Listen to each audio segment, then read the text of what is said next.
Muito bem, galera, e a zona pós-jogo acabou agora há pouco. Fluminense 0, Flamengo 1, Flamengo 1, Fluminense 0. Um clássico horrível, né? Tecnicamente horrível, um dos piores clássicos que a gente acompanhou nesses últimos anos, sabe? Um jogo muito desprovido tecnicamente, sabe? Só foi ter alguma coisa mesmo de fato nessa reta de chegada lá no segundo tempo. Mas assim, primeiro tempo, você teve ali o Fluminense praticamente, né, via o Flamengo ficar tocando a bola, né? O Flamengo, né, manteve muito a posse de bola no jogo inteiro, né? Não tivemos muitas finalizações perigosas, né? Foram poucas finalizações, não tivemos nenhuma finalização no gol, né? Pra você ter aí o nível, né, da ruindade, né, do primeiro tempo. O Flamengo e o Fluminense não chutou uma vez no sequer no gol durante o primeiro tempo inteiro. As poucas chances perigosas, né? Foram todas por cima, todas pra fora, né? E, né, o Flamengo ficou tocando bastante, né? Trocando passe, segurando muito a bola. Mas não conseguia finalizar, não conseguia concluir as jogadas, né? Como o torcedor queria, sabe? Como a gente espera da equipe rubro-negra, sabe? E aí o primeiro tempo, né? A gente não tem muito o que dizer, né? Primeiro tempo, né, de domínio rubro-negro, né? O Fluminense conseguiu segurar bastante ali na questão defensiva. O Flamengo não finalizou uma vez sequer no gol do Fábio. O Rossi também não, só teve trabalho mesmo no final do primeiro tempo do chute do Facundo Bernal. O Facundo Bernal finalizou aos 43 minutos de longa distância e a bola foi no meio do gol. E o Rossi fez a defesa. E aí o segundo tempo começa, o segundo tempo praticamente a mesma coisa, sabe? Só que, né, foi ter perigo de fato aos 12 minutos, né, com o Léo Ortiz. Uma cobrança de escanteio pelo Luiz Araújo ele cruza, o Léo Ortiz cabeceia e o Fábio se estica para fazer a defesa. E aí continua a mesma coisa, né, o Fluminense tentava sair pro jogo, mas não conseguia concluir, o Flamengo também, né, a mesma coisa, né, cruzamentos errados, passes errados. E o aos 38, né? Até o que aos 38 do segundo tempo, o Pedro teve grande chance, né? O Pedro tinha entrado ali no segundo tempo. O Juninho pelo lado esquerdo, ele faz a jogada e lança o Pedro. O Pedro corta o Freitas, ele finaliza de canhota e ele finalizou bem fraquinho, mas levou perigo. O Fábio se esticou e mandou para escanteio. Se tivesse enchido a bica, teria sido gol, mas não fez falta, né? Porque no minuto seguinte o Luiz Araújo cobrou escanteio. O Léo Ortiz, ele toca de cabeça, desvia o Pedro, vai e chega e finaliza e faz o gol da vitória. Ele, né, o Pedro que ficou fora do rubro-negro nos últimos jogos, volta, faz gol no clássico depois de 2 meses. A última vez que o Pedro tinha feito gol com a camisa do Flamengo foi em maio, na vitória por 4-2 sobre o Botafogo da Paraíba, pela terceira fase, o jogo de volta da terceira fase da Copa do Brasil. E é praticamente um recado pro Felipe Luiz, né? Será que essa questão aí do castigo educou o Pedro? Será que é um indicativo, né, de que o Pedro pode voltar? Para mim, o Pedro tem muito potencial, poderia ser titular tranquilo, né? Será que o Pedro melhorou nessa questão comportamental? É o que a gente vai ver aí nesses próximos capítulos. E, né, tivemos também Danilo se lesionando, né, no decorrer do segundo tempo. E, né, a gente vê, né, que o Flamengo iria, né, com o Gonzalo Plata pro jogo, né, como titular, mas ele não foi, que acabou se lesionando no aquecimento, e o Malaciano teve que entrar. Então, assim, o BAP, José Boto, vocês é da diretoria, vamos acordar, né, gente? Vamos acordar aí que o Flamengo precisa de reforços. O meio de campo tá esfacelado. Perdeu muito da sua qualidade sem o Gerson. O Gerson saiu, o Flamengo perdeu uma qualidade que tinha ali no seu meio de campo, sabe? Então, assim, o Flamengo precisa ir atrás de contratações, precisa ir atrás de meio campo, precisa ir atrás de, né, dois a três meio-campistas, atacante e lateral direito, né? Ainda mais que o Wesley vai sair, vai pra Roma. Dinheiro tem. Dinheiro tem. Só não pode ser mal gasto. Só não pode ser mal gasto. E não pode ficar economizando também, que a Copa do Brasil tá chegando.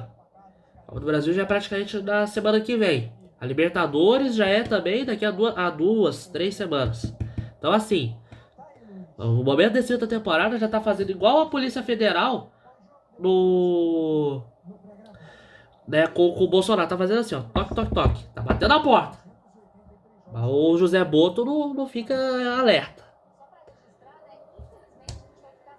Mas é isso. Vamos então às notas. Vamos com o Flamengo. O Flamengo hoje foi a campo com o Rossi do gol, Varela, Danilo, Léo Ortiz, Léo Pereira, Alan, Jorginho, Ascaeta, Luiz Araújo, Wallace e Everton Cebolinha. Juninho entrou no lugar do Cebolinha, Matheus Gonçalves no lugar do Wallace, Pedro no lugar da Ascaeta, técnico Felipe Luiz.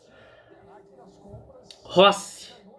Rossi vai ficar ali com um 7, vai, né? Fica com uma nota 7. Não teve muito o que ele fazer, porque hoje o Fluminense não finalizou direito no gol. O Rossi não teve trabalho, né? Fica ali com um 7.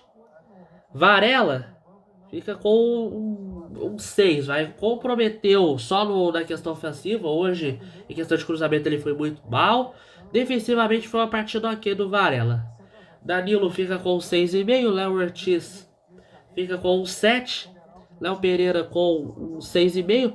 A defesa não comprometeu hoje, foi uma partida ok da defesa. Só que eu acho que eles poderiam ter feito um pouco mais, sabe? O Alan fica ali com um 6. Teve alguns lances ali que ele errou, né? A questão ali de passe e tal. Teve um lance muito perigoso no segundo tempo, em que ele divide ali com o jogador do Fluminense, acaba acertando ali o rosto do jogador. Por um triz ele não foi expulso, poderia ter sido expulso, já tinha o amarelo. Mas fora isso, ele conseguiu até segurar a questão do meio de campo do Flamengo. O Jorginho fica com um 6, era um jogador que eu esperava um pouco mais também. A Arrascaeta fica com 4,5, praticamente sumido do jogo, o Arrascaeta. Não jogou bem. Não teve uma chance, não teve, né, boas oportunidades. Já o Luiz Araújo fica com um 5. Nota 5 pro Luiz Araújo, eu esperava mais do Luiz Araújo. O Wallace fica ali com 5,5. Eu esperava também um pouco mais do Wallace, um jogador novo, né? A gente tem que ter calma, né? Não é sempre que o Wallace vai fazer gol, não é sempre que ele vai fazer as coisas que a gente espera. E o Cebolinha fica ali com uma nota 0, né, cara? Cebolinha e nada é praticamente a mesma coisa. Não entrou bem. Partida péssima do Cebolinha, mais uma. O cara tem mais minutos que o Wallace e não arrumou nada. Felipe Luiz tem que rever esses conceitos, sabe? Essa questão ali das minutagens. E agora, né, falando dos que entraram. O Matheus Gonçalves fica sem nota, não fez muita coisa. Teve o Vinha também, o Vinha entrou no decorrer do jogo. Fica sem nota também. O Juninho fica com 7,5. O Everton Araújo fica sem nota, o Juninho fica com 7,5. Ele entrou até mais ou menos, sabe? A questão do lance ali que o Pedro quase faz o gol. O Fábio faz a defesa. E aí na sequência é o gol. E meio que aumenta a nota dele, sabe? Porque se não fosse por isso ele ficaria com um 0, sabe? O Juninho entrou bem nessa questão de ter dado o passe pro Pedro. Pedro finalizou, o Fábio fez a defesa, mas aí no escanteio ele faz o gol. O Pedro fica com uma nota 10 pra mim. Pra mim o Pedro fica com uma nota 10. Bastou essa bola dele ali do Léo Ortiz após o cruzamento da cobrança de escanteio. O Léo Ortiz cabeceou, Pedro sozinho fez o gol. O Pedro, ele foi bem, entrou bem no jogo e faz o gol, garante a vitória pro Flamengo e meio que, digamos assim, sela a paz ali com o Felipe Luiz, né? Meio que apara as arestas. Vitória muito importante. Já o Fluminense hoje foi a campo com o Fábio no gol, Ignacio, Thiago Silva, Freitas, Guga, Bernal, Martinelli, Lima, Canóbio, René, Everaldo, John Kennedy, Serna, Donato, Hércules e Solteiro entraram no decorrer do jogo. Felipe Luiz fica ali com uma nota 5, vai. Eu acho que ele armou o time, né, meio mal, sabe? Porque ele entrou com o Cebolinha como titular, né? Só esperou alguém se lesionar pro Wallace ter entrado, né, no jogo. E enfim, o Fluminense, vamos lá então com as notas do Fluminense. O Fábio fica com um 4, vai. Ele só sofreu ali nessa questão da reta de chegada com os lances do Pedro. Não teve muito o que ele fazer. Ignacio fica com um 4,5. Thiago Silva fica com um 5,5. Freixas, 5. Guga, 3,5. Bernal, nota 4,5. Martinelli, 4.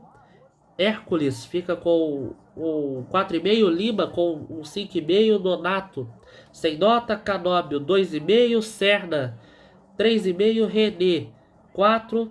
Everaldo fica com um 3. JK sem nota e Soteldo sem nota. Renato Gaúcho fica com um 6. Ele armou ali um time que foi bem, né, nessa questão ali da formação do Renato, né, que é 3 defensores, 5 meio de campo, que foi a formação que ele fez sucesso no Mundial de Clubes, né, chegou a semifinal com essa formação. Então, assim, o problema é que o time não correspondeu, o time do Fluminense não correspondeu e, né, foi isso. A nota do jogo, 4. Partida fraca demais, na minha opinião. Esperava mais dos dois times. E, cara, é isso. Vitória importante. Flamengo fica a 3 pontos de distância do líder Cruzeiro. Próximo jogo é quarta-feira. Quarta-feira à noite, 9h30, contra a equipe do Red Bull Bragantino lá no estádio Cícero Souza Marques, em Bragança.